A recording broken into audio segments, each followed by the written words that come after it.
She is from a segment of the population we almost never get to hear from. She's a surviving widow of a deputy who died in line of duty from Alameda County Sheriff's Office due to COVID-19. She's here to talk about his death and her struggles and life after.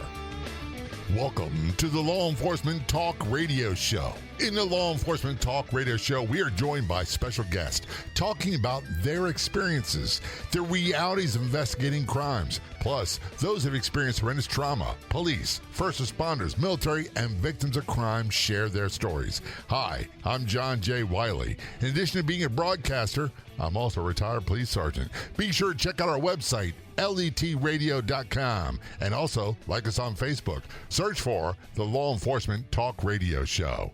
One of the questions I get all the time is, how can I show my support for law enforcement? We're all busy. We've got busy lives, but there's something oh so simple you can do with our Facebook page. Search for Law Enforcement Talk Radio Show Facebook page. And when you see a post you agree with that resonates with you, share it, especially episodes of the podcast. To do all that, just search for us on Facebook, look for Law Enforcement Talk Radio Show, and be sure to click like. Joining us from Texas, we have Maureen Ennor on the Law Enforcement Talk Radio Show. Maureen is a widow of Deputy Oscar Rocha of the Alameda County, California Sheriff's Office, who died in line of duty of COVID-19 on July 23rd, 2020. She's here to talk about this. She's also a podcaster. The name of her podcast is Red, White, and Blonde. That's Red, White, and Blonde. Maureen, thanks for being a guest on the Law Enforcement Talk Radio Show and talking about a very difficult topic.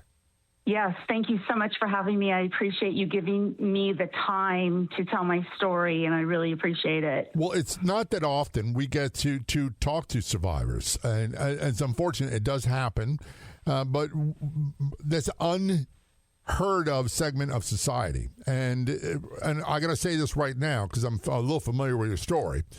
When I was in a police academy, I was taught from day one that if something happens to you, we got your family. We'll take care of you. That is not the case always, as obvious from yours. Yes, and my husband went to work every day knowing that if something happened to him, that I would be taken care of. He told me that all of the time. He even would go through the process of who would come to the house, how it would happen. I mean, it was something that I look back on that and I realized we were different because we were married to law enforcement, because average couples don't talk that way. But when you're married to a cop, that's the way you live, and those are the things you believe. Right, and that's what you're told. And what that really means, when you say they'll take care of you, that means if you die in line of duty. What we'll find out from the conversation with Maureen is that it means if you die in a line of duty by accident or violence, that is not always the case when it comes to what they call natural causes, and I'm air quoting. First of all, your husband, Oscar, he was not a rookie. He was not brand new at this.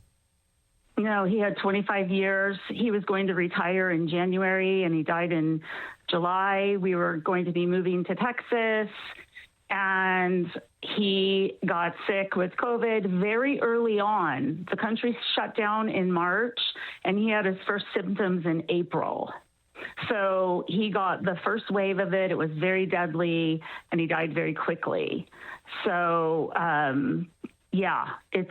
it's a line of duty death without any help. Right, and the thing about COVID-19 is, and it is similar to when people die of heart disease or heart attacks or on the job, whatever it might be. That is not, and I'm air quoting again, that is not the sexy, violent crime that we're used to. Exactly. He didn't go out and hail a gunfire like most police officers do, but we have to take ourselves back to March of 2020 when the country shut down. It was COVID. And those were the days that I'm telling you, those were the days my husband really told me, if anything happens, you're okay. Because at that point, he was then put in the jail because they shut down all of the courthouses and administrative, and he was actually a bailiff at that time. And he was moved to the jail where he worked sometimes 7 days a week, 12-hour days, because the younger guys, they could do remember back in 2020, if you didn't feel safe going to work or you felt like you were going to get sick, you could get time off. There was And so he was covering so many of those shifts of these younger guys who just wanted to take the time off paid because it was COVID. And so he was working 6 to 7 days a week, 12-hour days in the jail at Santa Rita Jail. And part County of the thing jail. is, and I don't know your husband's case, but there's a lot of guys. When I say guys, that means men and women in police work. And our department, they went by your last 3 years' average salary. So they'd work overtime, they'd work extra hours to increase that to determine your pension. Was that the case with Oscar? No, he did not do that. But he had to work in the jail during COVID because they were so short-staffed with people taking time off. And by the way, this was in 2020, and nothing has really changed. They're still short-staffed. Yes. All of California police agencies, sheriff and police, are short-staffed by large numbers. And I'll be honest with you, Maureen, I don't know of any department across the United States. The ones that we can probably count that are full, we can probably count on one hand and have extra fingers left over. They're all suffering from a manpower shortage. And when people get time on a job, they leave. Yeah. They retire. Yeah. And, or you got like line of duty. And by the way, this COVID-19 thing, and I never had it. I'm very, very lucky. My wife has had it. But I've never gotten it. However, there were people literally that we saw videos of people dropping and they were dying from what was going on. Yep. It's still a mystery, isn't it? It's one big mystery. And now that it's over, no one wants to talk about it. No one wants to think about it. No one wants to remember what we lived through and the rights we gave up and how our lives were changed. People, we just don't want to remember it. Well, it's become very political in nature. I don't know how to have a conversation about it without people, oh, he's a conservative. Oh, he's a liberal. He's this. And I don't know how to have a conversation without that. Exactly. It became very political very quickly. Once the politicians learned they could have an up game with it, they used it. And that especially happened in California. It became just out of control with their COVID mandates. Was there a time where Oscar was okay and then all of a sudden it's like a light switch hit? So, quick backstory. We shut down the country in March of 2020. He was moved into the jail. They had some outbreaks of COVID in the jail. Again, this was April of 2020. We're talking barely a month in. My husband came home from work on a Saturday night, working 12 hours in the jail with a fever, headache, coughing. I said, you got to go. You got to go to the hospital. So I drove him to John Muir. And this is when you had to drop them off. You couldn't go in with them. I had to go back home, all of this. They diagnosed him with COVID. They diagnosed him. I have all the discharge paperwork, COVID. 5 days later, they called and said, oh, your test is negative. But my husband never got better. He was sick continuously from that day, April 11th, when he was diagnosed COVID, but sent home. And 5 days later was told. So now we know that the testing kits weren't the best. We're talking not even a month into the disease and they said he didn't have it. Well, obviously they didn't diagnose him, right? And he continued to just get sicker and sicker. And he would have Zoom appointments with his doctor because you couldn't get in to see your doctor at that time. And looking back, I wish I would have been more aggressive about it, but we just didn't know. How would you know? Maureen, that coulda, shoulda, woulda is a dangerous thing. How would you know? We had no idea. We didn't know if this was real. We were still in shock. They shut down the country. Less than a month later, you're in the hospital with COVID. It was just so unreal. It was so unreal. And so once he got the negative phone call that was negative, he went back to work in the jail and never took a day off. I would tell him every time, would you just take a day off and go to the doctor? You're not getting better. And this is what he would say to me. They need me. The young guys are calling in, taking advantage of the COVID situation. I have to work. I gotcha. Because he was a 25-year hard street cop from Oakland. He knew what his duty was. We're going to take a short break on the note. We're talking with Maureen Ennor, whose husband, Oscar Rocha from the Alameda County Sheriff's Office, died of line of duty, COVID-19, on July 23rd, 2020. She's also a podcast. The name of her podcast is Red, White, and Blonde. It's the Law Enforcement Talk Radio Show. Don't go anywhere. We'll be right back. Of all the radio stations in the United States, there are no other shows like the Law Enforcement Talk Radio Show. And on Facebook, there's only one official page. Do a search on Facebook for the Law Enforcement Talk Radio Show. And be sure to like the Law Enforcement Talk Radio Show Facebook page.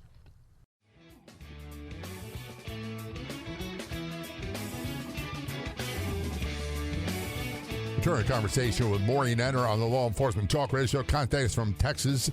Her husband, Oscar Rocha, was a deputy who died in line of duty for the Alameda County Sheriff's Office. He died of COVID-19 while he was working in the jail on July 23rd, 2020. She's a podcaster. Her name of the podcast is Red, White, and Blonde. First of all, I appreciate you talking about this, Maureen. I really do. Secondly, I'm sorry you had to go through that. I wish there's more I could do, but I know there's nothing I can. Well, allowing me to tell my story is huge because I cannot get very many people to listen to me. It's been 5 years. I've been in a battle for my life. And it's just trying to get somebody to just listen is so difficult. And so I appreciate you giving me this opportunity. When we left for the break, you're talking about how he insisted on working. He's a hard charger. He was a cop. He felt an obligation to his agency. And I'm hinting the agency, the county, didn't feel the same way about him, which is not unusual. But he insisted on going to work because younger people that didn't feel the calling decided they didn't. They didn't want to show up. Yeah, they could take advantage of the COVID. I don't know what it was exactly called, but if you didn't feel safe, you could take time off. When do you feel safe working in a jail? First of all, from anything. Right. No. So he just never, he didn't take any time off and he just never got better. It was this constant cough and just dragging. And so he thought he had walking pneumonia. He self-diagnosed. He did Zoom appointments with the doctors and he went to work. And in the late May, like around Memorial Day weekend, there was a county that was close to us and they opened up. They were like, no mask, come out, you can eat, and we were like, well, let's go, let's just get out of here. And we went to dinner and we came back, and a couple of days later, I started not feeling well. I ended up coming down with severe COVID. I was in the hospital for 10 days. And my husband was, and this is June of 2020, my husband was home alone for 10 days and his body was ravished with COVID. He had gone to the workman's comp doctor. They were waiting for test results. And the 10 days I was in the hospital, he was at home and he was just dying by the day. He didn't have anyone checking on him. It was COVID. He thought he was okay. I came home from the hospital. The next morning, I was still asleep. He called 911 on himself. He was taken to John Muir Hospital, a trauma center, one of the best hospitals in Northern California. And the next thing I know is I'm getting a phone call from the emergency room doctor that they admitted him to the ICU, and his oxygen levels were in the 40s. He was in respiratory distress. And that was it. I never saw him again. I never talked to him.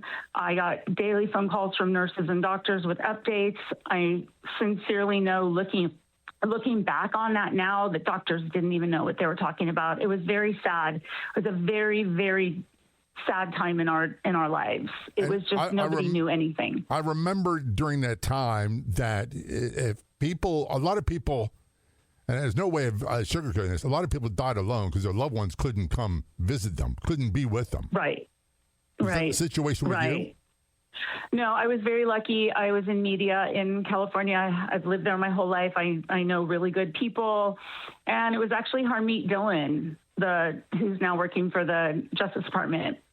She's an attorney in San Francisco. I reached out to her firm. I don't know how she did it, but she got me in to see my husband for 30 minutes. He was there 10 days at the 10-day mark, and I did get to see him for 30 minutes. He was on a ventilator. I couldn't talk to him.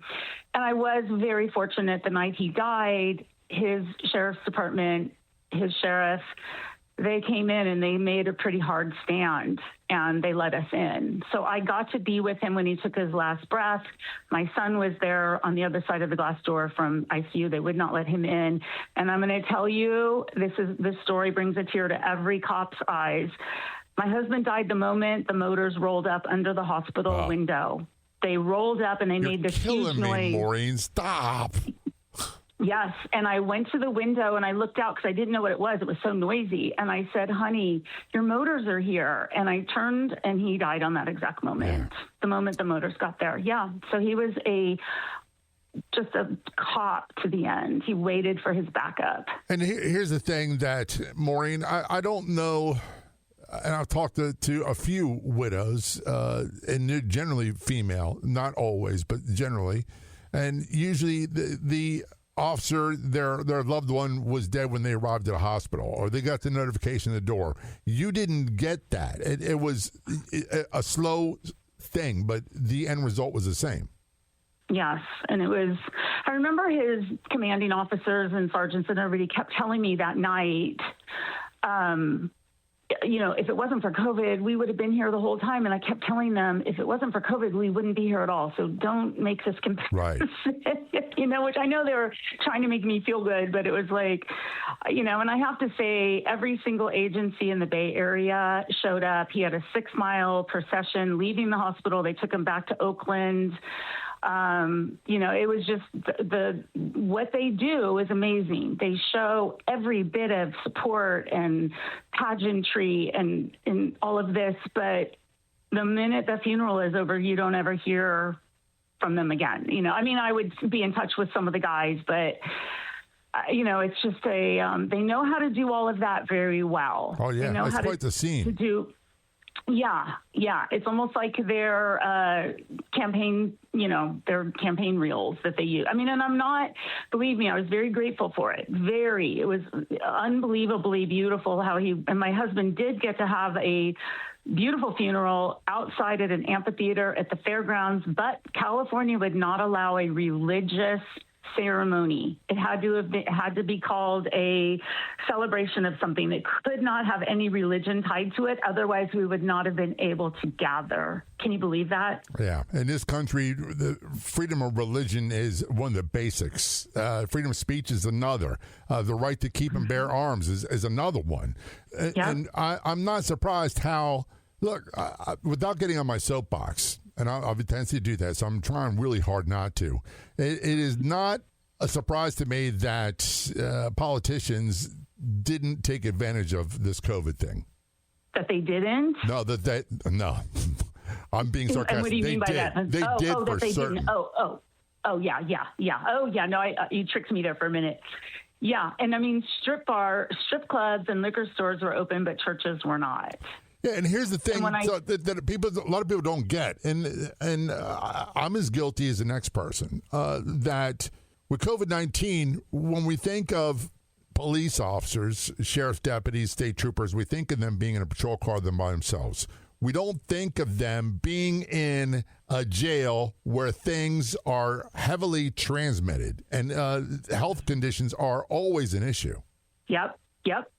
And, it's just, I think back to those days, John, of like him going to work and sick and the country's closed down and the state is closed down. It's just surreal. It's like I literally sometimes have to tell myself, did that really happen? Or I'm imagining that. Did that, it just is it was so surreal. And going back to the non-religious ceremony. Hold that thought for the next break. We're talking to Maureen Ennor. She is the widow of Deputy Oscar Rocha of the Alameda County Sheriff's Office, who died of COVID-19 in the line of duty on July 23rd, 2020.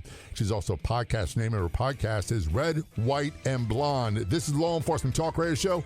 Don't go anywhere. We'll be right back.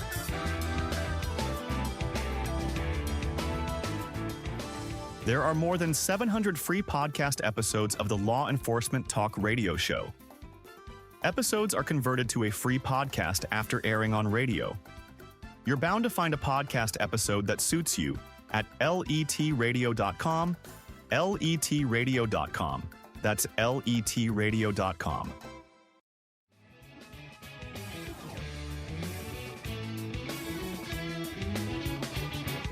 Return conversation on the Law Enforcement Talk Radio Show with Maureen Ennor. She's the widow of Deputy Oscar Rocha of the Alameda County, California Sheriff's Office, died in line of duty of COVID-19 on July 23rd, 2020.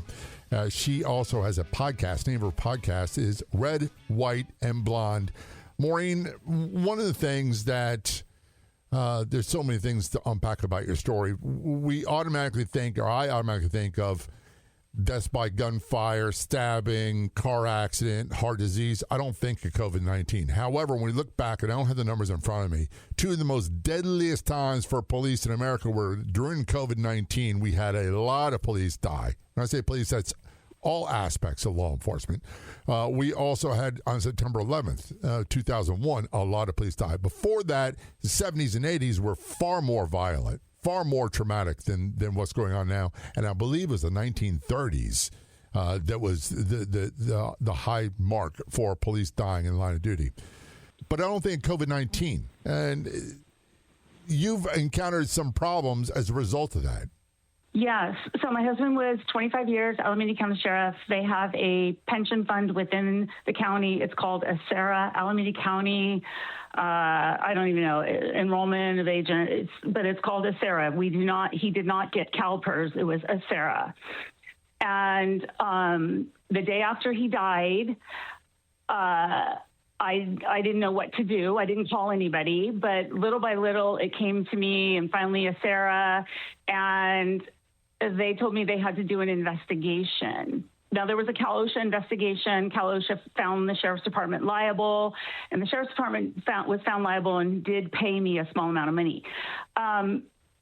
Becerra fought me for 5 years and denied me the widow's benefits last February, after I fought from the day after he died to 5 years. And I have spent all of my money on lawyers. I've exhausted everything I have. I have nothing. I cannot survive. A widow of a police officer in this country should not be living the way I'm living. And there's a lot that comes with that. Part of it is, number one, when officers are dying in line of duty, there's insurance benefits they get, and then they get paid, and survivors get a lot of things. It doesn't replace the individual that died. You've got federal benefits, but where you're being fought is on a state level. On the money that on the county level. Okay. Becerra is a county retirement fund for Alameda County Sheriff. They have denied me. They put me through absolute deposition over deposition, just awful. And 2 weeks after Oscar died, I got a call. My insurance was canceled. I've never had insurance since that day. And I was recovering from COVID, from being in the hospital for 10 days, and they cut me off. So the 100 Club, they refused to give me a donation. And I sent a letter to them asking them why, and they returned it to me, return to sender. The 100 Club, that is supposed to help every widow, they need to be looked into what they're doing. I did get the Porak life insurance. I did get his company, the department's life insurance, and that was it. And I got the federal, the PSOB. Nothing from his county. I'm getting a small, tiny percentage of his pension. It's very small. It's not enough to live on. I'm supposed to get 100% of his salary and full benefits for the rest of my life. And the city attorney of Oakland told me they didn't want to do that because that comes from taxpayer money. Again, my husband was the only first responder in Alameda County, which is huge, 27 agencies. He's the only one to have died of COVID, no one else. So it's not like they're paying out, money for 1,000 families or 10,000 families. And Gavin Newsom had 2 presumptive orders on the books saying if you were working, clocked in, on the clock, got COVID and died, it was work-related, end of story. The county refused to look at the presumptive orders. I did get the workman's comp. Everybody settled with me, like workman's comp. His name is on the wall in D.C. I got the PSOB. All of that was fine. It was his county. And I'm telling you, it's personal. They came after me in a personal way. I know it. Well, here's the one thing granted, my experience is different from yours, and I don't mean to make it sound like they're the same. Yeah, I got hurt and retired young, and what wound up happening was when I was retired, 2 things happened. Number one, my pay got decreased from all the overtime to 66 2/3. However, my health insurance tripled immediately. and it was a third of my pension. It was not enough to live off of. And I know men and women that are in wheelchairs, that can't have extra jobs, that can't work, that are retired from line of duty stuff, and they don't seem to care. At least Baltimore doesn't care. No, they don't. It's such a bureaucracy. I did not realize until my husband died how big that sheriff's department was, how many people. I didn't know where to go. I didn't know who to call. It's a beast to have to work through, especially when you're trying to mourn the loss of your husband. I feel like in the last 5 years of fighting for benefits, I haven't even been able to properly mourn him. I guarantee right now, such a fight, Maureen, that someone from that agency is listening. And if they're listening, I want people to understand this. It is never too late to do the right thing. It is never too late to do the right thing. And it is unspeakable that a widow of a police officer in the United States is left penniless. That is unspeakable. And I am literally penniless. And I've written to every organization, every police, Gary Sinise, Tunnels to Tower, and they all say, no, you don't fit the criteria. No, we can't help you. I have been begging for someone to help me since last February when I was denied on my last attempt. If someone wants to help, and you have an agency that does this, or an organization or 501c3, whatever you want to call it, that does this type of work material, just reach out to me and I will forward it to Maureen. Right now, someone is listening that can help.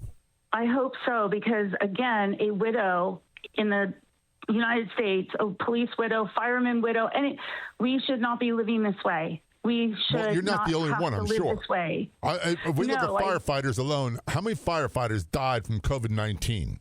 And I'm sure some of their spouses are going through the same thing. Yep. And that's another thing why I want to do this. If you are a COVID widow and you are listening to this show, please reach out. I would like to be in touch with you so we can try to have some strength in numbers, because it's very humiliating. It's exhausting. You're in grief. And I don't know how I'm going to pay my car tags tomorrow. And I'm not lying. No, I don't. That's the way I'm living. I'm not taking exception to anything you say. I don't have any reason to disbelieve what you say. Here's the thing. So, how long have you been fighting the county? Since the day after he died, since July 24th. Of 2020. When I was told they were going to, and the attorney, even the one attorney I had, he's been doing this for 40 years in California. He even told me, he said, I've never seen a widow treated like you. I've never seen this. I have never seen anything like this. Does there come a point where they took it personally and they're coming after you? It's like, it's hard not to take this personal, what I'm getting at. Look, what do you think? You're right. You have a right to be. That's quite all right. And I've never even met that man. I've never even met him. Here's so the for him thing. to say that about me. I had a widow on whose husband was a Pierce County, Washington deputy who died from a fatal heart attack in a line of duty while he's working. And his name's on the wall in D.C. and everything else, but they refused to put it on the wall in Pierce County, Washington. And they act as if she got all the financial benefits, but they act as if it is somehow their right, their obligation, their fight. And it is not their fight. Here's the one thing. I'm going to close on this. I'm on a soapbox. It's one thing to mind your own business. And this is not their business, is all I'm going to say. Mm-hmm. So just to recap. Maureen, you have gone without health insurance since 2020. Yep. You have gone without benefits, and you've been fought by the county since 2020. Yep. Every agency that you've reached out to for help has said doesn't meet their qualifications. Or the 100 Club sent me a letter back saying return to sender. They didn't even open my letter. We're talking with Maureen Ennor. She is the widow of Deputy Oscar Rocha of the Alameda County Sheriff's Office. He died of COVID-19 in the line of duty. This is clearly established as a line of duty death on July 23rd, 2020. She's a podcaster. The name of her podcast is Red, White, and Blonde. This is Law Enforcement Talk Radio Show. We're going to take a short break. I promise you, we'll be right back. How would you like to improve your health? Let's get healthy. Tips you can use today for free. They don't require any money at all. You can download a free ebook, 15 Tips to Improve Your Health, at lethealthy.com. That's lethealthy.com. Again, it's lethealthy.com. And let's get healthy for free.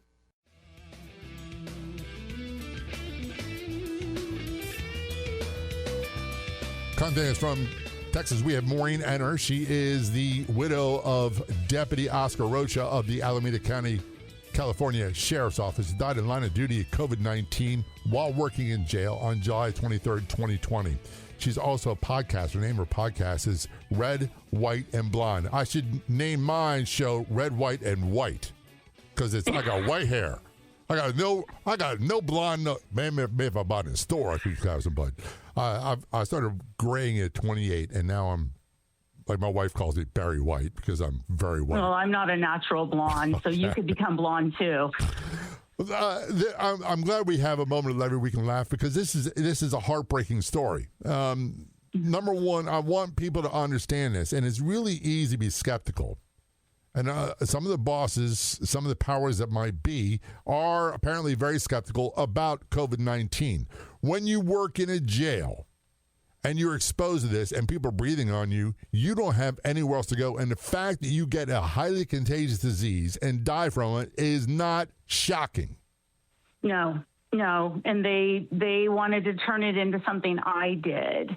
They're claiming that I gave it to him. Well, we don't know where I got it. Nobody knows where anybody got it now. You cannot even say. Is there any kind of litmus test that people can use to say, oh, where it came from? Because I don't know of that. Exactly. There's no way to trace exactly where anyone got COVID. So they've come out with that as a proven fact. If you can keep that thought, if you can not prove where it came from, how can you readily disprove that it didn't come from working in the jail? Exactly. When all the evidence shows it does. Yeah, the whole state was closed down. We couldn't go anywhere. There was nowhere to go. Everybody was in the house. There was no going anywhere. And he was the only one leaving the house.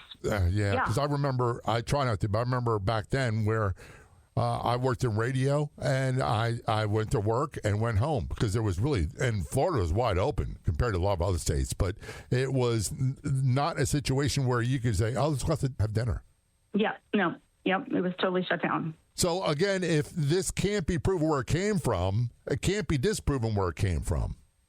Exactly. But they don't care. They don't want to pay the widow. They don't want to. It's a liberal state. It's a liberal city attorney. They don't want to take care. They don't like police, and they're not going to take care of a widow.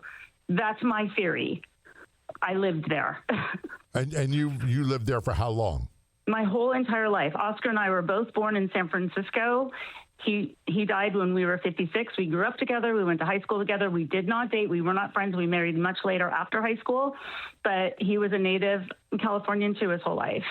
And I looked at pictures, and Officer Down Memorial Page, ODMP, they have a picture of him. He looked like he was in prime health. He didn't look like, and people want to associate that COVID-19 is deadly with other health conditions. It is, but it can also affect people that have nothing. Yeah, he had never spent one night in the hospital in his whole life. He had never been sick. He had never had any problems. So do me a favor, Maureen, do not talk about the motorcycle story again, just because I'm barely holding it together as we talk. That's a good one, though. That's a good one. That's like a miracle. Thank God I was there to hear it. One thing that it's sad that he died. It's very sad. It's very sad that you've had to live your life. And my wife and I, her name is Stephanie. I call her the boss. We always focus on being the old folks that in the rocking chairs on their front porch, and I can be as grouchy as the day is long, and we live our lives the way we want. Was that in the cards for you? Did you think that you guys were going to have a long, pleasant life? He's going to retire? Yeah, we were leaving California. We were going to move to Texas. He was going to retire. We just had this plan, and look what happened. Never in a million years would I have thought. Never in a million years would I have thought he would have died in the line of duty like that. Never. And I don't know him. I can't speak for him, but I can't imagine him ever thinking you'd be in his position.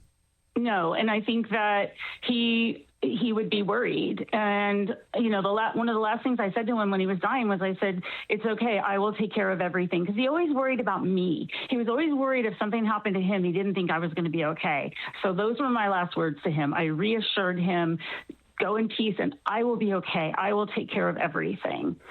And it's been a fight. You're going to be all right. It may not be good right now. And again, anybody's listening, either from the Alameda County Sheriff's Office, the government, you can do the right thing today. It's never too late to do the right thing. If you are working with an organization that can help Maureen Ennor and her situation, please reach out to me, and I will send the information to her by email.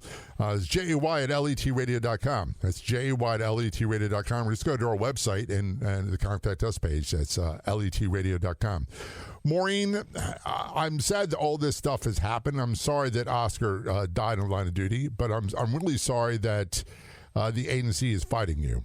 But you've had to take this, and I sense that you take this, I don't want to say you're going to fight. You're going to respond back. You're going to be heard from. Your podcast, Yeah. Red, White, and Blonde, is this part of why you do what you do? Part of what I do, yes, and I was in media in California, and I decided the best way I could maybe fight this was go on the air and bring in some powerful people. I'm interviewing a lot of candidates in California right now, high-level ones, letting them know the story, because there's so much fraud in California. There's so much COVID fraud. That's what I'm focusing on with these politicians, because somebody's got to help people like me, because this COVID fraud did nothing. Where's that money? Where's the money that was supposed to go to mental health? All of the medical money that's being just stolen out of California. And there's people like me who literally cannot afford to live.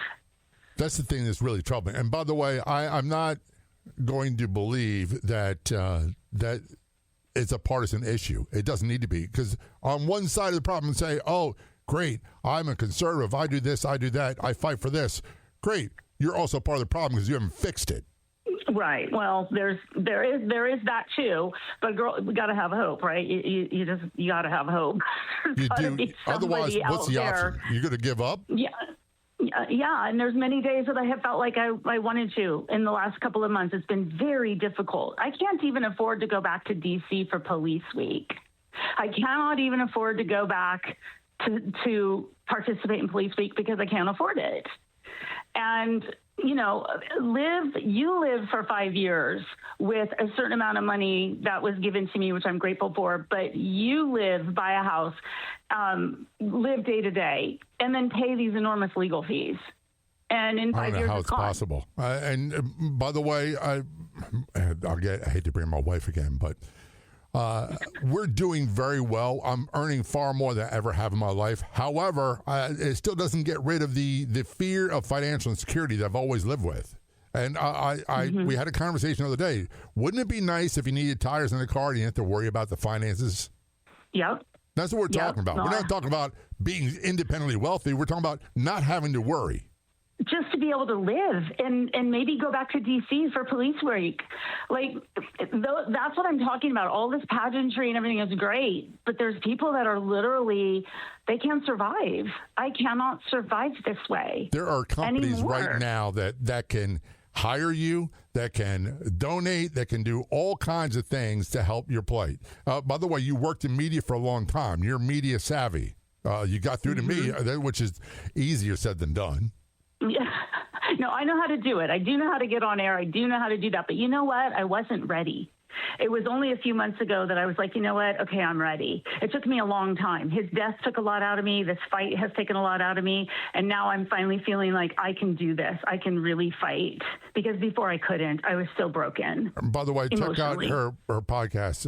Maureen Ennor's podcast is called Red, White, and Blonde. Where can people get in touch with you? I don't believe you have a website. I do not at this time. All of my videos for Red, White, and Blonde are on YouTube. You can find me on Facebook. I'm there as Maureen Ennor, so you can go right to it. And on Instagram, Maureen Ennor. And that's spelled E-N-N-O-R, am I right? Yes. And I'm on Facebook and Instagram. I'm very, very on social media all the time. I'm very responsive. And, I'm just, I called Gavin Newsom's office probably 200 times and written 70 letters, and he's never He was out getting hair gel at the time. Yeah. It costs a lot of money to have hair gel in California, I'll tell you what, I wish I looked that good. I wish I looked as good as he did. I never have. Even in my prime, I never looked that good. We're talking with Maureen Ennor. By the way, I want to just reiterate this. If you want to reach out to help her in any way, shape, or form, just send me an email. I'll make sure she gets it. That's jay@letradio.com, jay@letradio.com. Maureen, thanks for being guest on Law Enforcement Talk Radio Show and telling us all about it. Thank you so much, and thank you to your audience. I really appreciate it. Thank you. If you want to be a guest on the Law Enforcement Talk Radio Show, simply contact us. It couldn't be easier. You can send us a message on Facebook. Look for and like the Law Enforcement Talk Radio Show page, or email jay@letradio.com. That's jay@letradio.com. I'd like to thank our guests for coming on the Law Enforcement Talk Radio Show. The Law Enforcement Talk Radio Show is a nationally syndicated weekly radio show broadcast on numerous AM and FM radio stations across the country. We're always adding more affiliate stations. If you enjoyed the podcast version of the show, which is always free, please do me a favor and tell a friend or two or three. I'll be back in just a few days with another episode of the Law Enforcement Talk Radio Show and podcast. Until then, this is John J. Wiley. See ya. If you like the show, please take a moment to rate, review, and subscribe. It really does help the show to grow. Thank you for listening.